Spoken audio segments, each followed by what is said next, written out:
Apakah ada orang yang ridho bahwa ia akan menjadi bagian dari kayu bakar api neraka?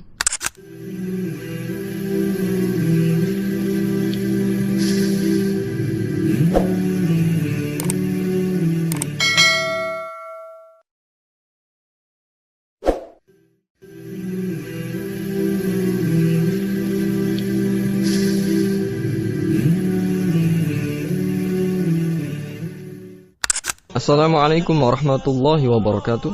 Alhamdulillahi wassalatu wassalamu ala rasulillah wa ala alihi wa sahbihi wa man walah, amma ba'd. Pendengar rahimakumullah, seseorang yang senantiasa mengikuti hawa nafsu dalam beramal, ia hanya akan mengharapkan pujian dari orang lain.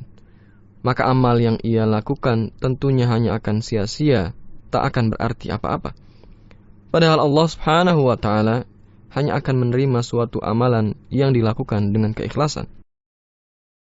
Pada kesempatan kali ini kita akan melanjutkan pembahasan kita mengenai cara dan kiat menggapai keikhlasan, yaitu berkeinginan keras untuk tidak memperlihatkan amal. Imam Qatadah rahimahullah menuturkan bahwa semakin sedikit seseorang mendirikan salat malam, maka semakin besar kenyataan bahwa ia adalah orang yang munafik. Kemudian Imam Ahmad rahimahullah juga menuturkan bahwa riya tidak dapat menyusup ke dalam ibadah puasa. Jadi pendengar, memperbanyak puasa dan salat malam merupakan praktik untuk mencapai jiwa yang ikhlas. Kemudian kiat lainnya untuk menggapai keikhlasan adalah menyediakan waktu untuk sejenak menyendiri dan membebaskan diri dari keramaian. Imam Ibnu Jauzi menuturkan, siapa saja yang menginginkan untuk mengumpulkan asa dan mengevaluasi ulang hatinya, maka ia perlu kehati-hatian dalam bergaul dengan sebagian manusia pada zaman sekarang. Aku telah beberapa kali berupaya untuk mengunci nafsuku di rumah. Aku pun mendapatkan hatiku utuh. Aku juga menambah bacaan tentang riwayat emas kehidupan para salafus saleh.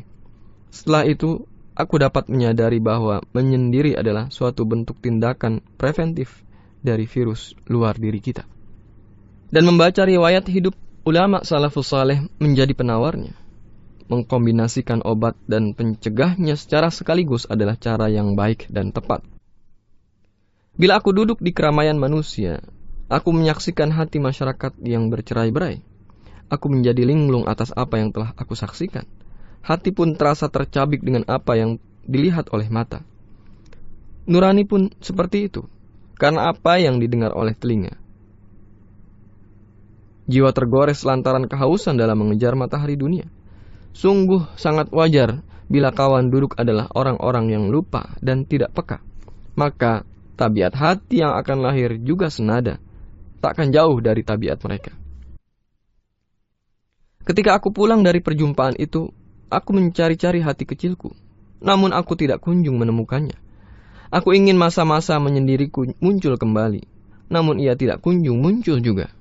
Hatiku masih terkait dengan iklim sekelompok manusia yang kujumpai beberapa hari yang lalu, hingga hawa seolah-olah mendapatkan kenyamanan dan hiburan. Oleh karena itu pendengar, ikuti terus teknik menyendiri yang Anda jalani. Jika hati mulai rindu untuk bertatap wajah dengan para makhluk, maka waspadalah, karena hati Anda akan tidak jernih lagi. Maka patahkanlah keinginan untuk selalu duduk dalam kerumunan manusia, karena meskipun hati dibebankan dan disibukkan hubungannya dengan Sang Pencipta, ia tetap akan menyukai keramaian. Sebagaimana seseorang bila bersama Sang Kekasih, maka ia tak akan memperdulikan keadaan orang lain. Kemudian, kiat menggapai keikhlasan selanjutnya adalah tidak berharap kepada segala sesuatu yang ada di tangan manusia. Hal-hal yang membantu seorang hamba untuk mencapai keikhlasan adalah dengan meninggalkan keinginan, ketamakan, dan segala perhiasan dunia. Seorang yang melihat-lihat kekayaan orang lain akan mengurangi kezuhudan, wara, dan tingkat kedisiplinannya dalam beragama. Bahkan pendengar, ini dapat menjalar lebih jauh, yaitu mendorongnya untuk melancarkan aksi kotor dalam mewujudkan keinginannya untuk mengumpulkan puing-puing dunia. Kemudian, kiat selanjutnya adalah selalu merasa takut jika mendapatkan akhir kehidupan yang buruk. Bila seseorang telah mengetahui bahwa napas terkadang dapat berhembus tanpa kembali lagi, dan mata dapat berkedip lalu terdiam, Kecuali bila Allah masih mengizinkan, kematian pasti akan datang menjemput setiap makhluk yang hidup. Dan suatu hari nanti, semua manusia akan dikumpulkan di padang mahsyar pada hari kebangkitan. Seluruh manusia akan dibangkitkan sesuai niat mereka atas sesuatu ketika hidup di dunia. Tentu ia akan malu bila Allah membuka riaknya dan membeberkan aibnya di hari kiamat. Rasulullah SAW bersabda dalam hadis sahih riwayat Ibnu Majah, "Yub'atsun nasu ala niyatihim." Setiap manusia akan dibangkitkan sesuai dengan niat mereka, yaitu sesuai dengan niat mereka dalam mengerjakan amalnya di dunia. Adapun dalam riwayat Imam Muslim dari Abu Hurairah radhiyallahu an bahwa Nabi SAW bersabda, "Yub'atsu kullu 'abdin 'ala ma mata 'alaih." Setiap hamba akan dibangkitkan sesuai keadaan terakhir saat ia meninggal dunia.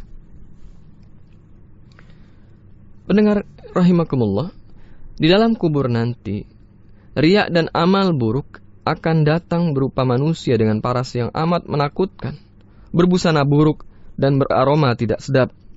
Seraya menyapa, "Bergembiralah atas keburukan yang ada di dalam dirimu. Inilah harimu yang pernah dijanjikan." Manusia yang ada di dalam kubur itu akan menjawab, "Begitu juga kamu. Semoga kamu dikaruniakan keburukan. Siapakah kamu?" Ia menjawab, "Aku adalah amal jahatmu. Semoga Allah membalasmu dengan keburukan." Sementara itu pendengar, orang-orang yang ikhlas akan didatangkan kepadanya manusia dengan paras yang menyejukkan, berbusana indah, dan beraroma harum. Seraya ia mengucapkan, "Berbahagialah Anda atas keridhaan Allah dan surga yang memiliki kenikmatan yang kekal di dalamnya." Sang hamba lalu menjawab, "Begitu juga engkau. Semoga Allah mengaruniakan kebahagiaan kepadamu. Siapakah kamu?" Ia menjawab, "Aku adalah amal salehmu. Semoga Allah membalasmu dengan kebaikan." Pendengar rahimakumullah, selanjutnya cara menggapai keikhlasan adalah dengan meresapi kondisi manusia pada hari kiamat dan di akhirat nanti yang abadi. Jika saja manusia dapat menghadirkan kondisi mereka, membayangkan situasi bila mana dikumpulkan dan dibangkitkan pada hari kiamat, mereka akan mengetahui benar bahwa mereka tak akan berpakaian sehelai pun, tidak beralas kaki dan tidak berkhitan. Mereka semua dikumpulkan sebagaimana keadaan mereka ketika dilahirkan ke dunia, tanpa dikurangi dan ditambah sedikit pun.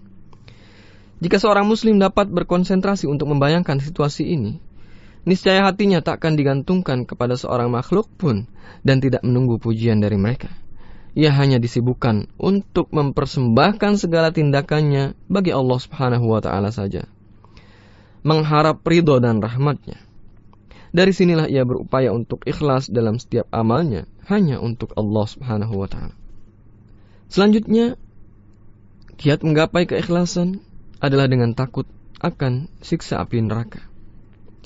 Apakah orang yang berlaku riya rela untuk menjadi orang pertama yang dihadapkan ke neraka?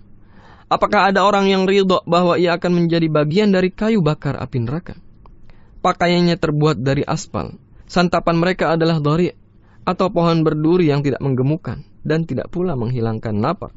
Minumannya adalah darah dan nanah, dan zakum yaitu pohon yang keluar dari dasar neraka jahim yang memiliki mayang seperti kepala-kepala setan. Setelah sekejap mereka tertipu oleh kegemilangan di dunia dan dusta yang rendah, mereka merasakan kepedihan abadi. Leher mereka dilekatkan dengan belenggu, diazab dengan api yang menyala-nyala, cambuk-cambuk dari besi, dan belenggu-belenggu yang berat. Allah Subhanahu wa Ta'ala berfirman dalam surah Qaf ayat ke-37, "Inna fi dzalika la dzikra liman kana lahu qalbun aw alqas sam'a wa huwa syahid." Sungguhnya pada yang demikian itu benar-benar terdapat peringatan bagi orang-orang yang mempunyai akal atau yang menggunakan pendengarannya sedang ia menyaksikannya. Lalu pendengar, cara menggapai keikhlasan selanjutnya adalah dengan melakukan tafakur atas kenikmatan surga. Pendengar rahimakumullah, nikmat apakah di dunia yang sejajar dengan kenikmatan surga, sehingga memaksa kita untuk melupakan nikmat abadi dan sempurna itu? Surga seluas langit dan bumi yang telah disediakan bagi orang-orang yang soleh. Jika seseorang beramal dengan tujuan riya sedangkan orang yang diperlihatkan kepadanya amalan tersebut tidak memiliki surga ataupun neraka. Maka mengapakah seorang hamba masih belum terketuk agar mengikhlaskan amalnya hanya untuk Allah Subhanahu wa Ta'ala? Apakah kita sudah mengetahui bahwa segala yang ada di surga merupakan sesuatu yang tidak pernah dilihat oleh mata, tidak pernah didengar oleh telinga, dan tidak pernah terdetik di hati manusia sekalipun juga? Allah Subhanahu wa Ta'ala berfirman di dalam surah Al-Hijr ayat 45 hingga 48 yang artinya, sungguhnya orang-orang yang bertakwa itu berada di dalam surga, taman-taman dan di dekat mata air yang mengalir. Dikatakan kepada mereka, masuklah ke dalamnya dengan sejahtera lagi aman. Dan kami lenyapkan segala rasa dendam yang berada di dalam hati mereka.